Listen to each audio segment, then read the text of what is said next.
Hello, everyone, and welcome to MIC TV. Today, we're going to be discussing non-traditional revenue streams, making money from the things that you love. I am Greg Ferriola, along with my partner, TJ Peterson. Say hey to everybody. Hello, everyone. Today And we're oh, sorry, I cut you off. Say hello, no, sorry. just trying to add some spice, I'm just color really excited to get commentary. today's topic.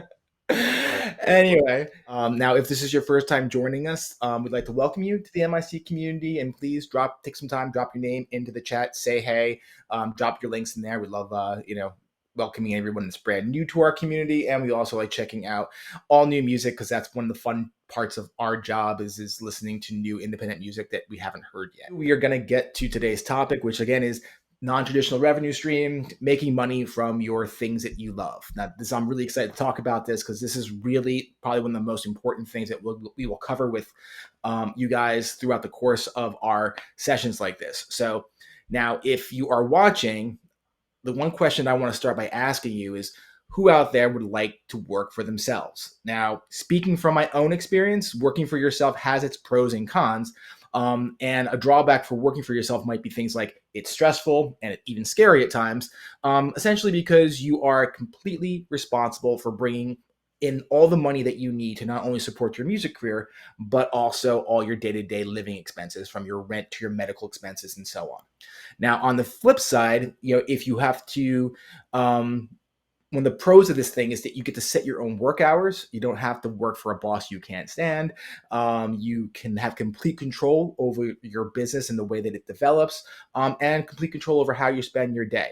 So me personally, if I had a choice between working for myself or somebody else, I would always take working for myself. And again, yeah, it's stressful. And there are some days where TJ and I are doing things, we're just like, how are we going to do this, or how are we going to get this done? But the ability to kind of work on what we need to and see our own ideas kind of come to fruition has been really rewarding over the last several years. So I highly do recommend it. And in all honesty, at this point in my time in my career, I can't even imagine working, for someone else unless I was really inspired by the stuff that they were doing and I was really passionate about it. Now, if you want to be a full-time musician, that means, and essentially, your ultimate goal will be to work for yourself, which means, as we just discussed, you need to earn enough money to support all your business and all your personal expenses. And when you reach that level of success, you will be 100% in control of how you spend your days and all the things that you really are dreaming about doing. If you want to travel with your band or anything else that you want to work on, these are all things that you will eventually be able to do the second you have the money and the freedom to work on everything you want to work on. Now, if you are a musician, and I'm guessing you are because you're watching this, most people who pursue music don't make a lot of money or any real money from their career, at least not enough to support themselves. So the type of success that I've been describing so far might not really feel attainable, because, at the end of the day, it's really difficult to earn a living just from music and music related uh, income. Now, a few weeks back, we did discuss all the different ways that you can earn money from your music. And the topic that we actually covered was the 6 core ways to profit from music. And if you missed it, don't worry, you can check it out by joining our Facebook group, if you haven't already done that, and go into the guide section. TJ will drop a link directly to that live video. And if you can't get access right away, just answer the questions and we'll let you in, and then you can view anything that you want to view. Anyway, to paraphrase what we kind of talked about is we went and we covered during that show the 6 ways that we feel are the most common for musicians to make money from their careers, which include things like music sales, live shows, merchandise, patronage, sponsorships, and through music publishing. Now, when we had initially begun working on developing the MIC program, these are the 6 revenue streams we felt were kind of universal for all musicians. So we focused on teaching the different ways that you could develop those revenue streams to the musicians that were testing out our program and helping us to develop it. However, what we actually found as we continued to work with musicians was that the best thing that kind of came out of these meetings wasn't just their interest in music, but every musician we essentially worked with had other entrepreneurial ideas that had interest them, whether it was like they wanted to earn money from their graphic design work, or whether they wanted to earn money from because they made like wardrobe and apparel, or even if they were just like actors. Everyone has multiple interests that they can generate money from. And it's these outside interests that we found very um, appealing, because again, when you go to create a music career, every musician out there is doing the same thing, and you want to stand out from that. So like when people came to us and they started discussing all these different interests that they had, TJ and I are, again, we're trying to develop a music coaching program. We didn't know what to do at first. We're just like, well, if they had these other interests, we developed this program from business techniques. So I imagine that we can use these same techniques to help them develop these other areas of their business, and we could, and we did. But it was fascinating because it made us think of everything in a different way. So in addition to working as a musician, we realized that a musician's career didn't necessarily need to be only about music. And we decided that we shouldn't constrain our members anymore just to talking about music related items, and the 6 revenue streams essentially that we were talking about. And instead, they should, we found and started recommending that the musicians that we were working with could and should focus their efforts in on earning money from the things that they're passionate about. Meaning that in addition to music, they should focus developing their non-traditional revenue streams to support themselves. In short, when it comes to developing your dream music career, TJ and I now take a very different approach from where we started from, because we realize that our clients and our members have different needs. And we now have our members focus on all the things that make them happy, their combined interest in music, and everything else that interests them, into one overall business. And it takes a lot of effort and work, but we're going to kind of break down into this a little bit more. Now, when the time that they kind of start beginning their developing their unique business strategy, we wanted to start by doing something that was completely customizable to fit their needs and their passions. So we wanted to not only incorporate all the music stuff, but we also wanted to incorporate all their other interests and all the other activities they love doing. So the question you might be asking is, how does that work? Because, hey, I'm having a hard enough time building a music career. How do I incorporate all these other things too? Well, as a musician, you're still going to be going to use all the things that we talked about: the music, sales, the live merchandise, live shows, the merchandising, anything from that arsenal that you want to use that kind of calls to you and you feel should be part of your overall business strategy. But then we sit down with our artists and say, what else interests you? And we want you to sit down, if we were working with you, to take some time to think about all the activities that you enjoy doing, as well as all the other interests that you are passionate about. And then after you kind of had a list of all that stuff, we would then ask you to think about, putting yourself in your audience's shoes and thinking about what kind of experiences do they want to have and what would make them happy. And if you've been watching our previous shows, then you know what these themes are really kind of talking about all the things that you include in your brand. Because to build a strong relationship with your audience to the point where they're going to be financially supporting your career requires you focusing on the specific emotional hooks that you and they are equally passionate about. And then you want to include all those, hooks in your messaging, events, and the products you sell. Now, why? Because fans simply aren't looking for new music anymore. They're looking for a new experience that they can be a part of. And your brand shows your audience what experience supporting your career it will look like for them. So they know that, hey, if this person is into the same things I'm into, and I like their music, and I like all the things that they're offering, that's an experience I want to have. It's not just the music, it's not just the event. It's all this combined into one big, amazing experience that really kind of just calls to me. And that's what essentially you're trying to create. So if you choose to create this kind of immersive experience, and include all these non-traditional revenue streams into your career, not only are you going to be happier, but you're also going to be providing a completely new type of experience to your audience, which is essential for independent musicians in today's industry, because at the end of the day, to be successful, you need to stand out from the crowd. And it's not just about making your music different or your wardrobe different. It's about providing a new experience for your audience and something that's really kind of draw them in and make them happy and make you happy in the process. Now, the tough part of everything that I'm just discussing is figuring out how to kind of tie all your different interests together, so that they can work together to market your overall business. For example, if your interest was, designing custom apparel, then you shouldn't treat that again as a separate business. When you perform live, post on Instagram, or shoot a music video, you should be wearing the apparel that you create. That way, you're promoting it and marketing it to your fans, and then at the end of the video, not only can you let them know where to get that song or where they can donate to you, but then also where can they buy that apparel. Um, and if your interest was acting, something that necessarily isn't something that's entrepreneurial, you're going to go out and you're going to go on auditions and you're going to perform in theaters and maybe shoot films and be in commercials or whatever that is. But as you work on promoting those shows to your audience and the audiences of the works that you're kind of working on as an actor, you can then also let people know about your music projects. And if you are shooting your next music video, then perhaps in that music video, you can showcase your acting skills and collaborate with other actors that you've worked on projects with, or maybe a director that's looking on coming up. All these things are ways that you can cross over your different interests, and provide a different experience, not only to your audience, but then to your other music collaborators and your other film collaborators or other your strategic partners, essentially. And for those of you that may not have any artistic skills, so you're thinking, hey, I'm not a graphic artist, I don't design wardrobe, I don't act, how does this work for me? Well, you can do fun activities based on just your simple interests, like yoga or cooking.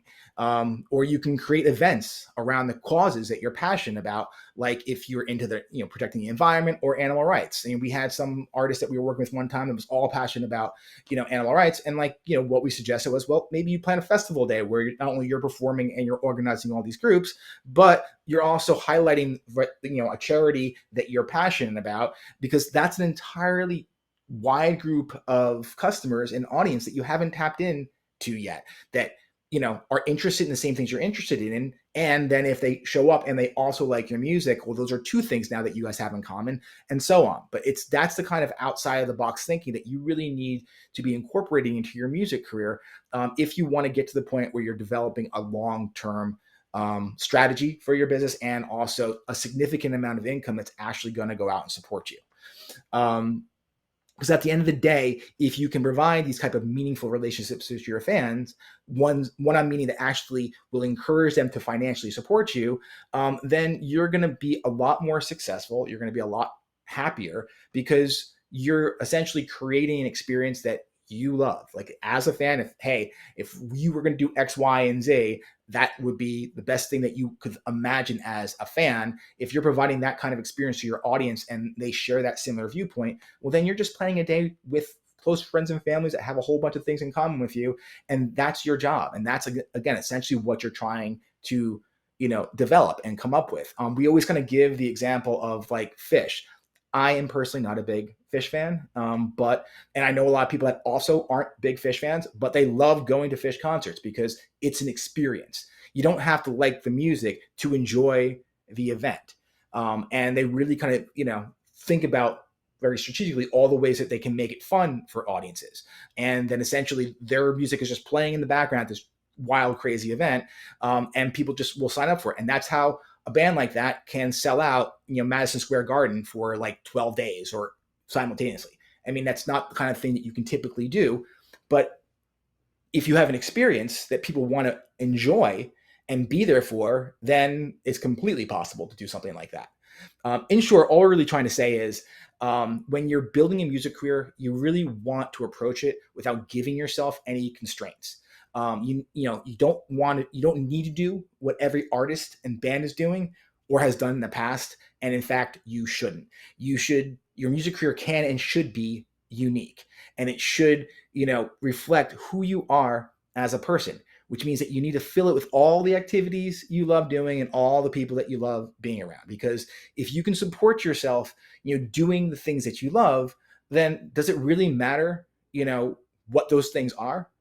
In my opinion, absolutely not. I run a label with TJ. We have a coaching business, and we're working on some other things as well that we love doing, and we love working with musicians. We love doing all these things. They're all different interests, but we also try to make them relatable to each other so we can manage them as one overall, you know, business strategy. And that's all you're trying to do. You're trying to create a business that is about doing the things that you love, because if you do the things that you love, then it's really not work. I mean, it'll feel like it, but it really is more enjoyable and more rewarding, and again will be more likely to attract the kind of people that will be willing to financially support you as you continue to move through your career.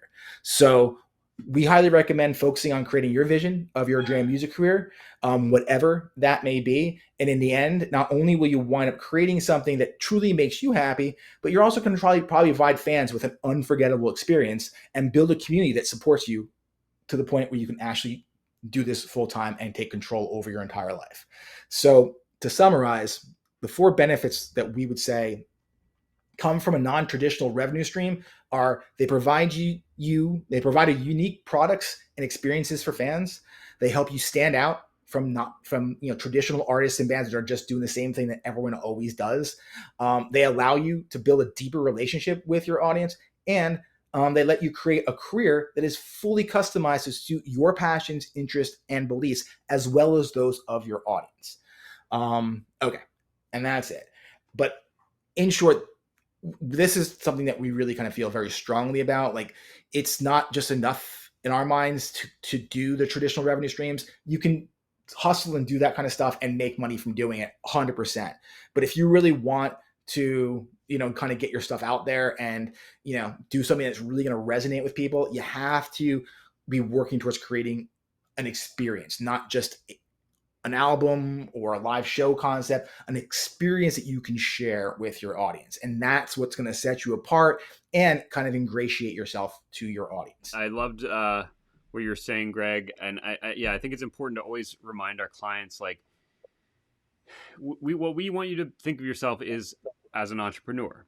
You have a leg up over most entrepreneurs because you create music, you create art that attracts an audience and makes them feel something, and they build an emotional connection to you.